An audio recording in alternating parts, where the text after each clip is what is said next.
Hi, everyone. It's Stephanie from ADHD Unlocked.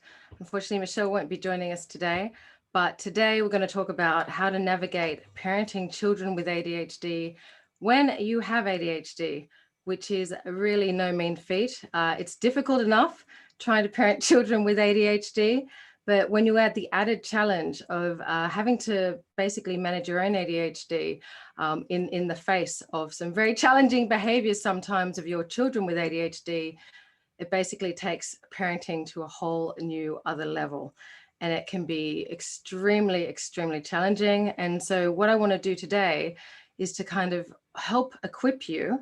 If you're a parent, maybe you suspect you might have ADHD, maybe you suspect that your child might have ADHD. But I'd like to give you a little bit more understanding about what ADHD is, what it looks like, how it's going to affect your parenting. So there's challenges that we discussed, and hopefully we will basically learn some strategies, some new ways of parenting that hopefully will help you be able to parent your children with ADHD in a bit more of a harmonious environment, because it can be toxic. And I know that firsthand. So very happy during October Awareness Month to be able to share with you. So hopefully we can raise ADHD awareness, not just obviously more widely, but within the family. So I'm going to attempt to share my screen now. We have about 45 minutes. If there's any questions at the end that I don't get to, what I'm going to do, I'm going to be holding actually a special Q&A for parents in our ADHD Unlocked membership group. And I'll discuss the ADHD Unlocked membership group in a bit more detail at the end. But if you join, I've got a special offer. It's amazing value. If you join, you can get access to those to that Q&A, special Q&A. So we'll talk about that a little bit later. But let's get down to business. Okay, starting the presentation. So parenting with ADHD. So just a little bit about my background. So I'm a certified ADHD coach. I'm the founder of the ADHD Advocate, and I've got ICF designation. That's the International Coaching Federation. I trained with the ADD Coach Academy in America, and a fantastic training academy accredited with the ICF. I'm also co-founder of ADHD Unlocked. So I founded ADHD Unlocked with Michelle Beckett, and I'm trustee of ADHD Action. Also, just for some information as well, I run the London ADHD Support Group, the ADHD Coaches UK group, which are all the ADCA UK certified coaches. And I was also a primary school governor for special educational needs. And I do advise, I provide legal guidance to families around the special educational needs and disabilities legal framework, because God knows our children with ADHD need all the support they can get in education.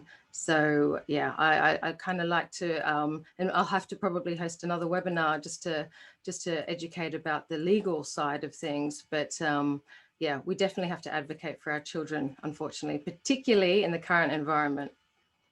Okay, so in addition to coaching many parents with ADHD, I have got personal experience of this. So I've walked in your shoes. So I'm a parent of children with ADHD. So that's my two youngest ones. My eldest daughter, she's the ADHD Advocate singer, and I don't actually have a photo of her up here, which I'm going to have to do something about. Yeah, so they're my two younger girls. I've got three girls. They've basically all got ADHD. Now, what you'll probably know, I'm not sure who knows what in terms of the ADHD here, but no two kids with ADHD are the same. And ADHD often doesn't stand alone. So we have a lot of co-occurring conditions. So for example, my eldest daughter, she's got the ADHD, she's got dyslexia, a bit of autism, and she has sensory integration issues, which commonly do appear with both ADHD and ASD, or ASC as they call it now, rather than disorder, condition, which is very much what we advocate at ADHD Unlocked and at the ADHD Advocate, that ADHD is really not so much a disorder, it's a condition. It's a unique brain wiring like autism. So we can talk about that in a little bit more detail, because it's really important If anything, I just want you guys to walk away with understanding ADHD better, being able to perhaps pick up on ADHD traits within yourself and be open to getting assessed for ADHD and getting the support that you need.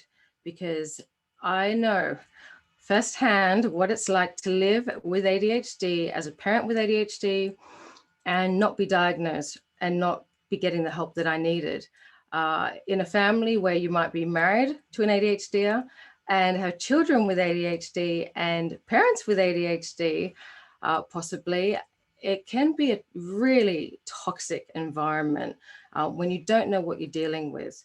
Often, as so often happens with ADHD, we put down any kind of difficulties we have with people as character flaws. So that applies to ourselves. We often will say that we're lazy, or if we don't know our children have ADHD, we accuse them of being lazy, only thinking about themselves, narcissists. Hopefully you parents aren't saying that about your children, but it's really, I can't kind of express this enough here. It is so important to get educated, to understand ADHD and to name it, to tame it. And it's not that, we're all about labeling people, because we all know that we are so much more than our brain wiring. We've got our own personality, obviously the way we've been brought up, so much goes into who we are spiritually, obviously a whole nother level. But ADHD definitely has very common traits. Okay. I've coached quite a few ADHDers now. And, if I didn't believe in ADHD, I can tell you now that unless there's a huge joke on me, ADHD is very, very real. And the same common challenges crop up with each person. So, and these are challenges that, we need to be aware of, and we need to be looking at them through the right lens, because, when you don't know you've got ADHD or anyone in your family has ADHD, you'll probably be accusing them of, those character flaws, and maybe even, just being awful people. And this will obviously have massive implications for the people's self-esteem, but obviously all the relationships, the marriage, your relationship with your children. So yeah, you've got to name it to tame it, right? You've got to. You can't deal with it unless you know what you're dealing with. So I happen to be powered by ADHD. So I'm definitely one of in my family, a lot of ADHDers. So I live and breathe it. And yeah, it's not easy. But at the same time, when we talk about these challenges, I want you guys to remember that ADHD can be a superpower as well, right? So it's like the two sides of the same coin, okay? So it's great. It comes with great strengths and great weaknesses. And I'll teach you about how to be able to harness those strengths and mitigate against the weaknesses. But it does take some intentional action and definitely support. So when you know better, you do better. So what I'm going to focus on here, firstly, yes, we're going to get ADHD educated, right? And then hopefully with education, with knowledge of ADHD, you may realize perhaps you've got ADHD, your children might, your spouse might. So then comes perhaps being open to assessment and getting the treatment that you need. So assessment, it's really important that you get assessed by someone that understands ADHD and has experience assessing people with ADHD. Unfortunately, there are many, many GPs, psychiatrists that don't really understand ADHD. They don't get sufficient training at university. And yeah, it's after I finished my ADCA course, I was horrified when ADCA, ADD Coaching Academy, told me that at the end of this course that we would know 95%, sorry, more than 95% of psychiatrists in terms of ADHD. That was absolutely horrifying for me. But with all the people that come to me for coaching, or just even wanting to know whether they might have ADHD, the stories I hear when they go to see their GPs, even their psychiatrists, when they try to get assessed by some psychiatrists, again, horrifying. So it really is a minefield out there. It is difficult to navigate this plane. It's really not easy territory. So whatever information I can equip you with to make that easier, I will. But again, we've only got so much time, and definitely if you can come and join us in the ADHD Unlocked membership community, where we can support you, we can provide you with all the education that you'll need, because there's a lot to learn when you've got ADHD. There's a lot of things we've got to overcome, and it's not easy to do it on your own. So the next part here is looking through the ADHD lens. So once you understand ADHD, you get diagnosed with it, perhaps you try ADHD medication. So that's all well and good, and you'll be able to manage your challenges better. Obviously, ADHD medication really helps you with focus and engagement. I have to tell you that I remember having my first proper conversation with my eldest daughter. She was already medicated for ADHD when she was 5 years old. She's now nearly 12, and I got medicated as well. And I just remember that conversation, that first conversation we had, because of just how different it was, that I was actually properly listening. I was able to engage. She was able to focus and listen to what I said. It was really, I just remember that moment. I was so happy, because the thing is, untreated ADHD, undiagnosed ADHD in that family context, you can really lose hope. It can be like a desolate wasteland, toxic environment. I remember some nights where, yeah, I would cry. I would feel desperate, lonely, isolated, that there was no hope.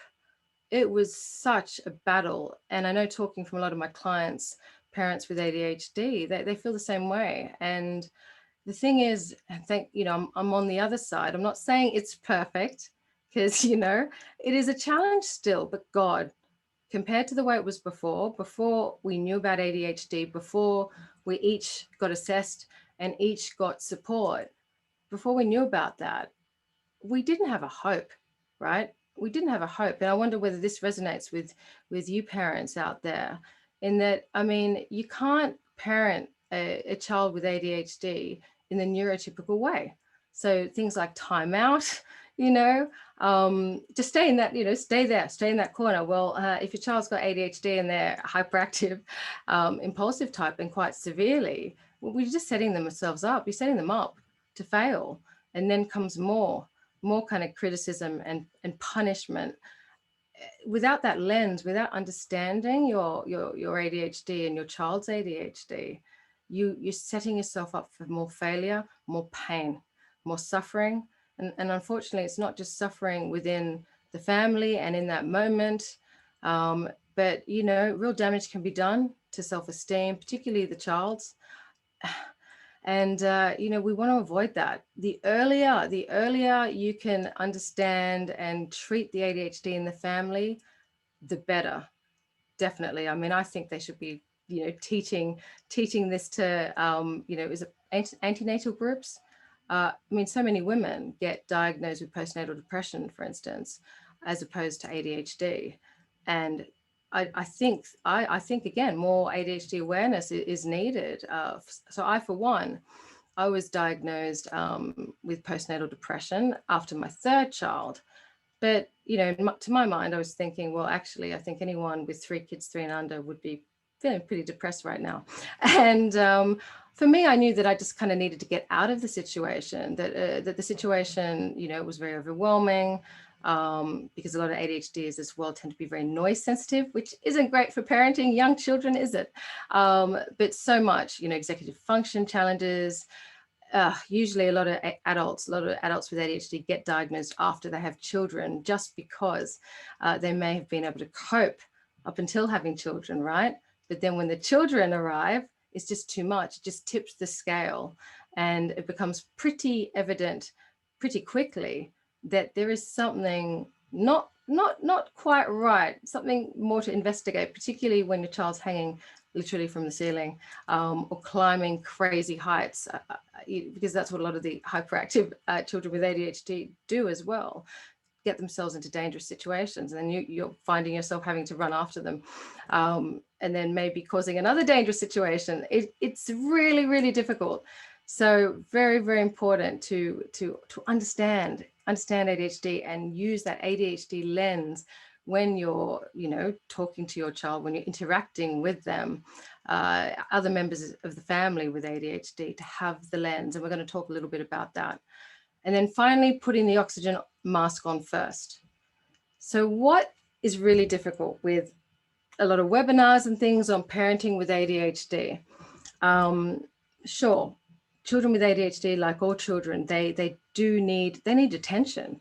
I mean, one of the main strategies for ADHD is called the body double strategy, right? So body double, that obviously means someone there, someone with you, maybe not holding your hand per se, but at least there, and they're listening and they're supporting you. ADHDs need that. Now, when you're a child with ADHD with a parent with ADHD, particularly a parent with ADHD that's undiagnosed, untreated, it's very difficult sometimes, particularly if the parent isn't authentically interested in like playing, tea parties and, the kind of kiddie type of thing, which a lot of ADHDs aren't kind of authentically interested in the act of just kind of, parenting activities and toys. And there are some that love that kind of stuff, but others, very much the workaholics, need to be productive, need to get things done, otherwise they'll ruminate, feel depressed. So sometimes having to engage with their child and kind of wait for them to finish their story that they've told for the 8th time that day can be so difficult and very, very draining. And that takes a lot of energy. Okay, so if you're a parent with ADHD, you've got to put the oxygen mask on first. Yeah. And this guilt and shame that us parents feel for, we often feel like we're not good enough parents because we do get distracted. We do find it difficult to focus, and we can be quite impatient. We have a lot of anxiety around the things that we haven't done that we need to catch up on. Because you've got to remember us parents with ADHD are battling our own ADHD challenges and our own anxiety around all of those things. And then our executive function as well, having to make up for those skills. So we need extra time to plan. That overwhelm is very real. And then when a child wants to and needs attention, rightly so, there ain't nothing left in the tank. And when you've got nothing in the tank, there's nothing to give. There's nothing to give to that child. And that just, again, you can see, right? There's more guilt and shame. You're going to feel more, I'm failing at everything. The child's obviously not getting what they need. If you're in a marriage, if you're married to someone with ADHD, you won't know perhaps, and you don't understand why they're not engaging with the child. And so everything's on you, but it's so hard. Yeah, there's a lot of resentment. Builds. And as you'll see, ADHD if you've got ADHD as an adult, you're twice as likely, your marriage is twice as likely to end up in divorce than your neurotypical peers. And there are many, many good reasons for that. Not to mention that ADHDs tend to marry each other. So yeah, a lot of competition, but not in the good way that ADHD is used to motivate themselves. So let's get ADHD educated, guys. Really, really important. October ADHD Awareness Month. Let's raise that ADHD awareness and education. So like I was saying before, very much two sides of the coin. We have some really strong ADHD strengths and really want to emphasize that here. Okay. In the right situations, the right circumstances, ADHD can be a gift, right? We've got Olympians like Michael Phelps, Simone Biles. You've got very successful entrepreneurs. They think that Winston Churchill probably had ADHD, Albert Einstein, right? ADHD very much lends itself to creativity, to innovation, to problem solving, right? We can work around the clock. We can work hard. We can kind of run circles around our neurotypical counterparts when we're interested in something. Particularly when people believe in us. We want to do well. We're people pleasers, right? So that recognition responsive euphoria works a treat. Yeah. You've got to remember that with your kids as well. Really, really important. Recognition. Yeah. Recognizing what they do well, putting them in situations where they're going to succeed, celebrating, right, their successes. The more positivity you can give them, right, the more that they will basically behave, do the right thing. Because ADHD is, it might not always appear so, the naughty children in the classroom, some of the swearing, some of the naughty acts. The thing is, ADHD is more, I would say, than the neurotypical counterparts want to please you, right? Really important to know this. Your child with ADHD wants to please you. They may not say that, they may say they hate you, but actually, more than anything, they want to please you. They want your approval. Okay. Now, if you have denied that to them, if they feel that they're never going to get it anyway, that's when the trouble starts, basically, because they then think, well, whatever, what's the point? Now, as soon as an ADHD starts saying, what's the point? You're in trouble, okay? Because ADHDers only do things when there is a point, right? There's got to be an outcome, a positive outcome. They've got to be interested in the outcome. It's got to be meaningful. There's got to be a point. So don't lose hope in your child with ADHD, okay? Hold the vision of them for them when they've lost it, when at times you will definitely not see that vision of their kind of potential and their kind of higher self, their talents, their gifts, their big heart. We often don't see that. But as parent, and I know it's really hard, and I get it, being a parent with ADHD, having to fight our own emotional dysregulation, right? Noise sensitivities, we get triggered really easily. But, and we'll talk about how we can do this, is to keep that vision of your child and to remind your child of who they really are, distinguishing between the ADHD brain, okay, and them, who they are, what they want, their personality. So important. Your child needs that. Your child really needs you to truly see them. Okay, so if you can keep that going, keep that connection with them, okay, you're going to get through this time. You get through it, but obviously you will need some support, which again we will talk about. So just very quickly here, because I'm hoping that you guys do know a bit about ADHD, but as we said, disorder or superpower, can it be both? Definitely, because ADHD is situationally variable, which we'll come to. It's a lifelong neurobiological condition. So for a while there, it was believed that only children had ADHD. So it's not been a very long time that they've known that adults have ADHD. Now, most children don't grow out of their ADHD. So if you had ADHD as a child, then you will most probably have it as an adult. And I don't know, from everyone I've seen, no one's grown out of their ADHD. It just appears differently.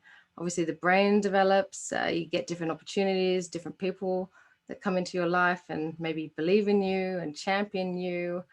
And you put yourself in the right situation after you finish school into a job where you can use all your strengths and not have to deal with all the weaknesses. It's it can it can look different depending on the situation and the support that you've had. So ADHD assessment, this is where it gets difficult, particularly for the adults. It's based on the DSM-5, and there's three categories of ADHD: predominantly inattentive, predominantly hyperactive, and or impulsive and combined type. Now, when you look at the DSM-5 and you look at the criteria under these to fall under one of these categories, it's all very much based on children, which is a bit of a problem when it comes to obviously psychiatrists having to diagnose adults with ADHD, because unless you haven't grown up and you're still hanging from the rafters, sometimes you'll get a psychiatrist that will just be looking at the DSM-5, maybe not really understanding adult ADHD, and will say, I don't see ADHD here. And it happens a lot. So again, stressing the importance, please see, if you want to get an assessment, make sure you get it from someone that's informed. And look, feel free to message me, feel free to reach out to me, join us in the ADHD Unlocked membership community. And I can definitely point you in the right direction in terms of psychiatrists that know their stuff. So I partner with quite a few. When it comes to my clients, it works really well to obviously have that joined up approach. And yeah, so it's great. We kind of educate each other. And yeah, so do reach out to me if you need signposting. Now, I definitely much prefer the more functional definition that Dr. William Dodson in the US has come up with, based on his experience of actually, treating people, adults with ADHD. And as we've already touched upon, he emphasizes that ADHD is situationally variable, right? In different situations, our strength, one strength can be a weakness, another situation, that weakness can be a strength. So for instance, children in school, okay, where in school, in the classroom, they've got to sit down.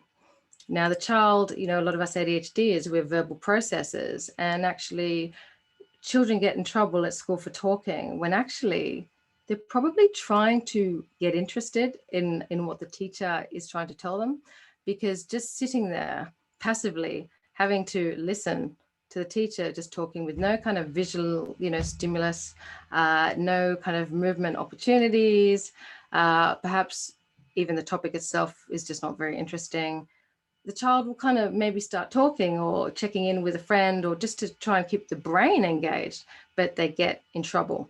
Now that same child, as they grow up, the child grows up, and put them in a different situation, a job where perhaps the child gets to talk.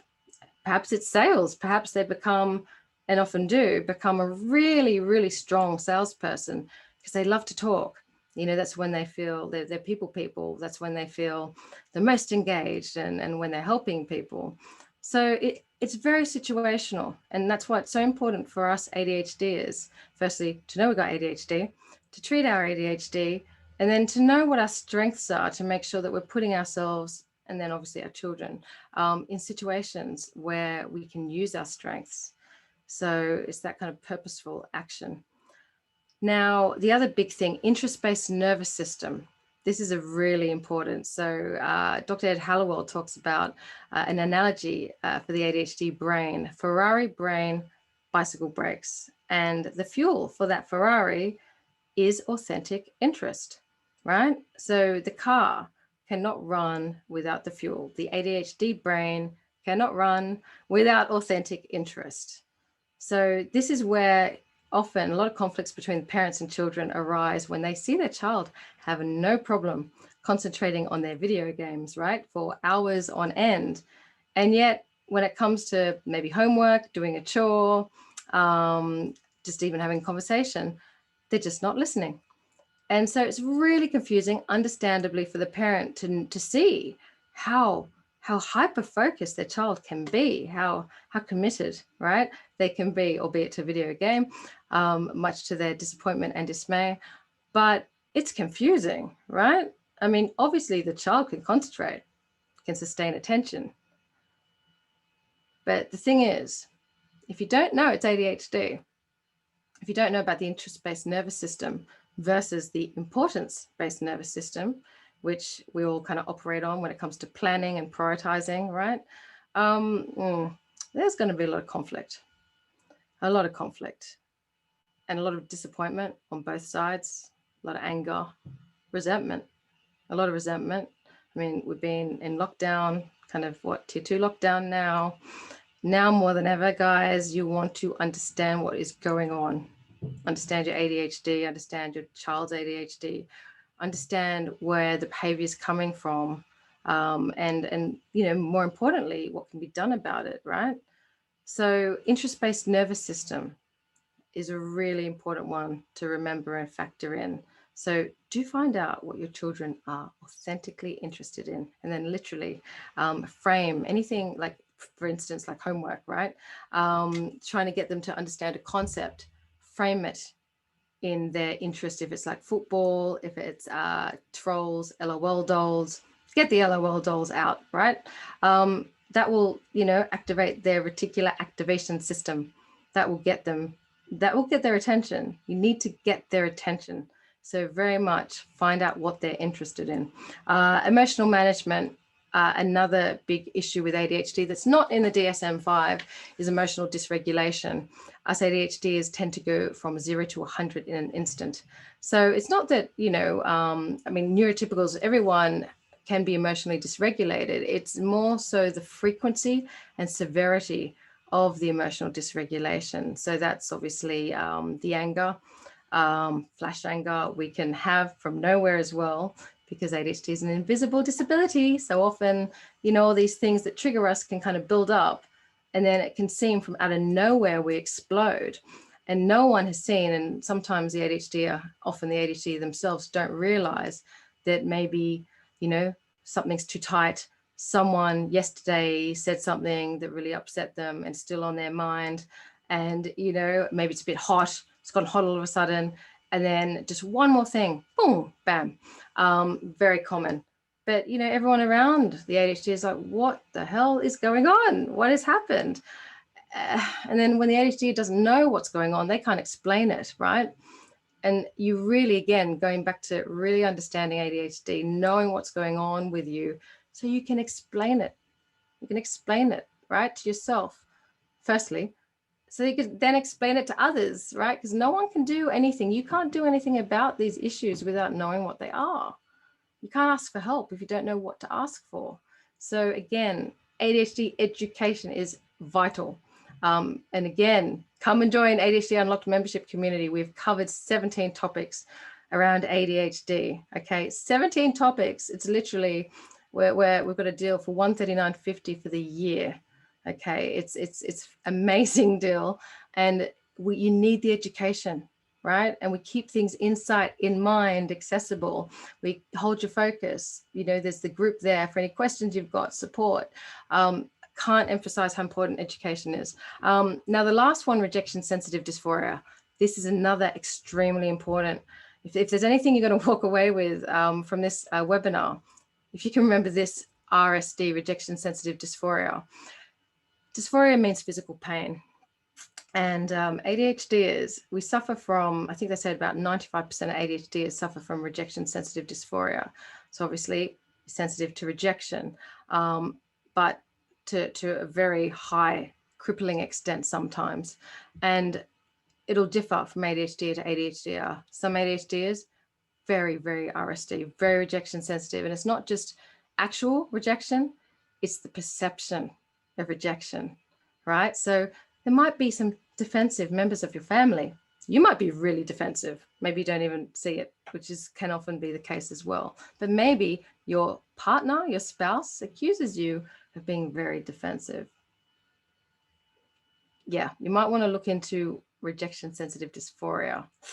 And we've done a whole week on rejection sensitive dysphoria in ADHD Unlocked membership. So again, if you want to know more about it, please do join up, and I'll provide details at the end.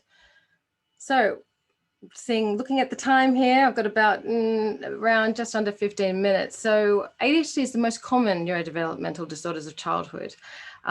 Most people don't outgrow their ADHD. Now, approximately 41 to 55% of families with at least one child diagnosed with ADHD have at least one parent with the disorder. It's highly genetic. It really is. I mean, the kids that I coach, their parents have got ADHD, all of them that I've seen. Now, obviously, it's a sample.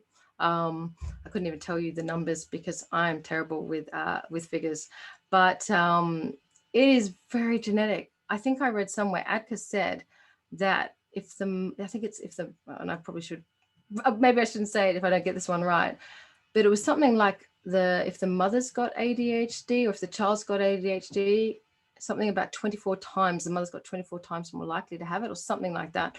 I will get the actual statistic on that one from ADCA, my ADCA materials, but it's crazy. I think it's 5 times more likely when it's the father, something like that. But I was astounded by that.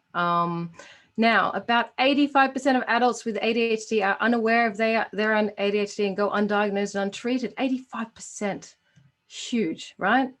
Okay, so you could be part of that ADHD percentage, that 85% of adults. And if you are, hopefully now you're understanding, you're seeing why you're struggling so much trying to parent. Because, when you don't know, don't know it's ADHD. You don't understand your children's ADHD. How can you address it? How can you help? So let's get educated. Now, we'll run through these really quickly, but adults with ADHD, some of the outcomes of undiagnosed and untreated ADHD, definitely unemployment, okay, separation, divorce, like we discussed, addiction, abusing substances, okay, the gambling problems, alcohol abuse. Now, going to have 1 to 4 coexisting conditions, like what we discussed earlier. Often ADHD doesn't travel alone. I see a lot of ADHD and autism together, and that kind of presents in a little bit of kind of rigidity, which often in marriages, a spouse won't understand why their partner is being so rigid. Out of nowhere, social anxiety, having things in a particular order and doing things in a particular way. And, if you don't know what's going on, again, name entertainment, if you don't know what's going on, you just see that partner as being obstructive, annoying, frustrating, precious. Get over it, you might say. Same applies with your kids, okay? Kids with ADHD that might have autism as well. And yeah, would be very interested to see how much of this might resonate.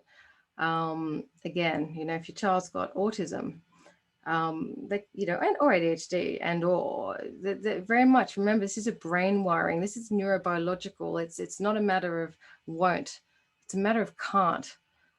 And that lens, that approach makes the world of difference, changes everything. So it's so important. Highly likely to engage in thrill-seeking behavior. So you can see that the kind of adults with ADHD don't exactly have the characteristics, right, of the traditional good parent. What a child needs, right? What children need: consistency, stability, right? That kind of like solid upbringing, something that they can trust, parents they can trust and rely on. So unfortunately, having ADHD, it can be very disruptive. It can be very disruptive, very emotionally dysregulating for everyone. We have trouble following through, right? We have the best intentions. Often we desperately want to be the best we can be and be the best parents we can be to our children. But so often we don't quite make the grade. And when you don't know it's your ADHD, you're going to be beating yourself up pretty badly. And that's not going to do anyone any good. And it doesn't have to be this way. So again, emphasizing, get educated, get support. So this is what it looks like. I mean, probably on a good day. But yeah, it can be chaos. Parents fighting. The child just, I can't, obviously distressed, don't want to hear it. Got one parent up the top, she's just checked out, disengaged. It's not a pretty sight, not fun for anyone. Doesn't have to be this way. Okay, so as we discussed, parenting children with ADHD when you have ADHD, right? It's very challenging. Now, when you know you've got ADHD, okay, you can be a little bit more compassionate with yourself. And we're not talking excuses here, okay? We're not talking excuses. We're talking explanation versus excuses, right? Okay, the last thing that ADHDs want to do is have an excuse. We're hard on ourselves. We want level playing field, right? We don't want to get out, scot-free, take the, get out of jail free card. That's not us at all. So just wanted to make that very clear too. It's not about making excuses. It's about understanding the context, having a correct interpretation of what's going on and why you're struggling, and having compassion for yourself. Because we do have difficulty being present and engaged. We're inconsistent, so difficult. I mean, it's hard enough creating routines for yourself when you've got ADHD, let alone for the family. Often maybe you get so triggered by the noise that you just, maybe just need them to watch TV if you need to work, or your tank is so low that you're going to absolutely lose it if the children start kind of having go at each other and doing their crazy dances, and that you just kind of maybe just that extra, give them an extra 10, 15 minutes, right? Push that routine out just for the sake of your own mental health. So it can be very difficult to establish routines and maintain them, like a follow through. So you probably heard maybe from your children, they might double check that you're going to do what you say you're going to do. Sure, do you promise? Right? Because they know that maybe you'll forget, right? So yeah, you've got your child like not quite trusting you, which no parent wants to feel that. You want your child to feel safe, that they can trust you. So that's really difficult. That's why it's really important that both parent and both the children and parents understand ADHD and have that lens. Okay, keeping your cool in the face of challenging behaviors. Yeah, really difficult because of that anger that flash anger some of us can have, right? Impatience, frustration, exhaustion, feeling helpless, guilt, shame, and self-blame. I'm sure these would resonate with a lot of you parents with ADHD. I mean, even if you don't have ADHD, you're going to have these issues probably because your children with ADHD will probably cause ADHD-like kind of symptoms, right? Because they're so overwhelming. It's hard to think.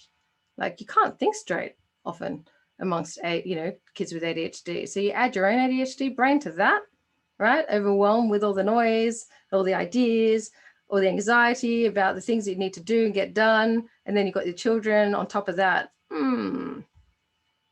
It's hard, guys. And the sooner that we understand and accept that, and have some compassion, get some support, the better off, everyone will be. If you can't do it for yourself, do it for your kids.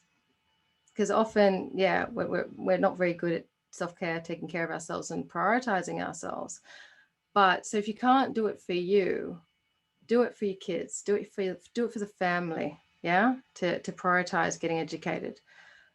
I thought this was really important. Just have a read of that. Family members can severely exacerbate the difficulties of someone with ADHD if they do not adequately understand the true nature of the disorder, and if they tend to punish that individual with harsh and repeated criticism based on the erroneous assumption that ADHD impairments can be overcome simply by willpower. Very true. And this is why it is so important that you've got the right lens. Okay. So some really helpful identifiers that we learned when I was training to be a coach: brain versus mind, which we touched on, just distinguishing between the ADHD brain and the will, the mind of the child and the parent. So this applies to both parent and child, now versus not now. ADHD is a time blind, right? Adults and children, a lot of us, we very much kind of can only see now. That it sometimes appears your children might be lying, but because they are so much in the now, it's kind of like anything's possible. And it doesn't feel like a lie to them. So yeah, it's definitely, we do obviously discuss this in ADHD Unlocked, these kind of traits. So really important to get across these. Won't versus can't. We talked about this too. Very important to know, to be able to know that this is not something that is easily overcome, these ADHD challenges. Your child wants to do the right thing.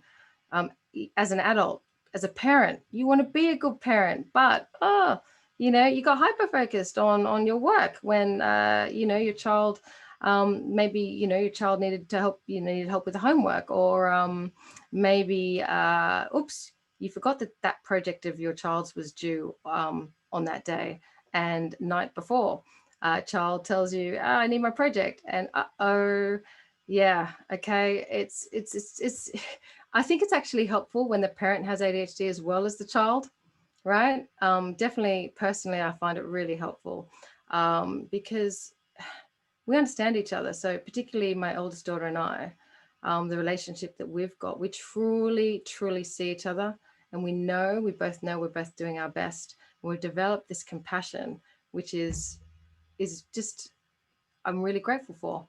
And we have a fantastic relationship. Obviously, it's rocky and turbulent at times, as will happen with ADHD, but we can communicate, right? We can communicate, and we truly see each other, and we can always anchor to that in times of of turbulence. And so, yeah, developing that kind of special relationship, which you can do more on a one-on-one basis, so important.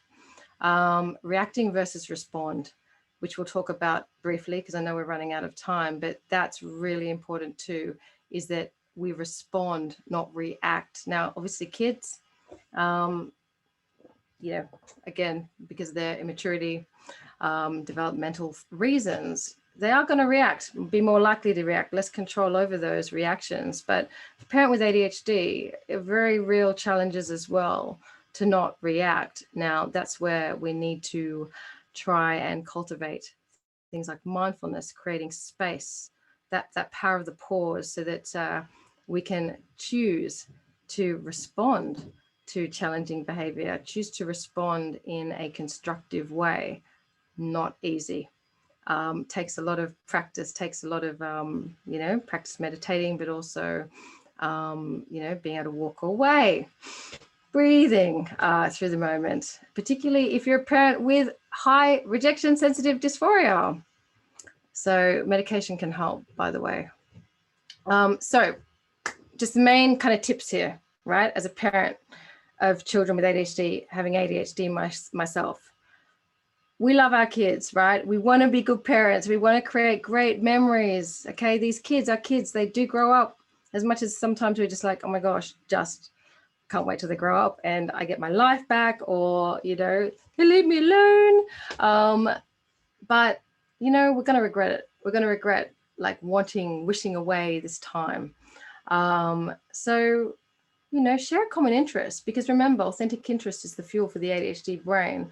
So find something that you love. It could be a hobby that you already love or do, like playing the piano, baking, cycling, and do it with your child, right? Because you'll both enjoy it. You'll both have a great time. And, you will have shared that with your child. Get outside. Often, being in the house for too long, that's when the conflicts will arise. So whenever that starts to happen, or more so probably proactively, get outside early and often. There's something about being in nature. Also, it's that stimulation that ADHDers need. The four walls, can become like a prison. Have compassion, right? Again, it's again having compassion, that comes from that place of understanding ADHD, understanding yourself, understanding, that your child wants to please. We are all basically, I really believe this, that we are all doing our best. We're all doing our best with what we know, with what we have, with what's in our tank, right? I do believe that, we all, maybe not entirely everyone, but, we want to be good people. We want to do the right thing, particularly when it comes to our kids. So have compassion, get that lens on, okay? Come from that place of love and understanding. And remember, something really important to remember that's been helping me when your child is kicking off, right? All behavior is a form of communication.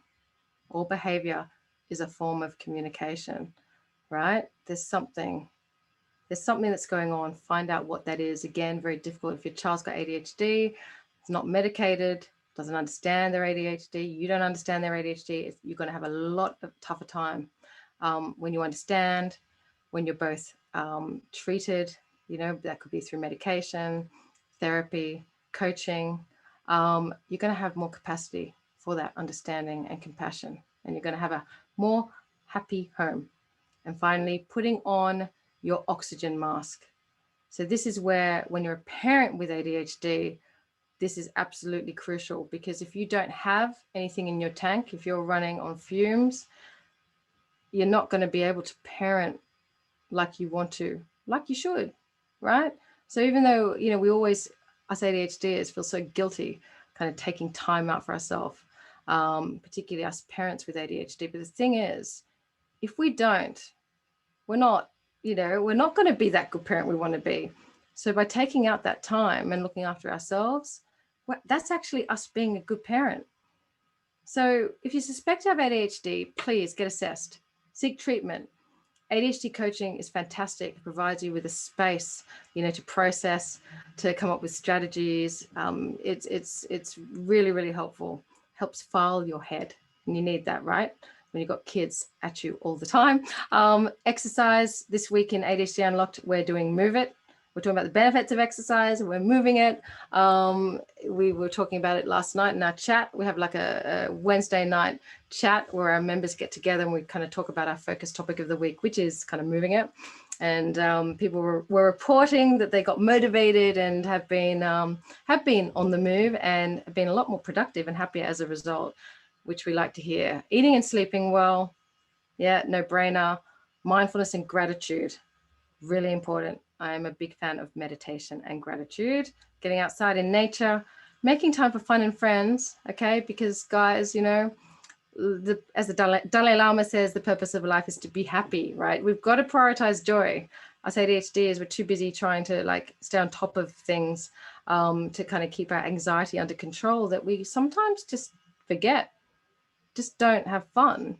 And really, you don't want to get to the end of your life and look back and regret, or the end of your your kid's childhood and regret that you didn't have fun. You didn't have fun with them. You don't have those memories. Life's too short.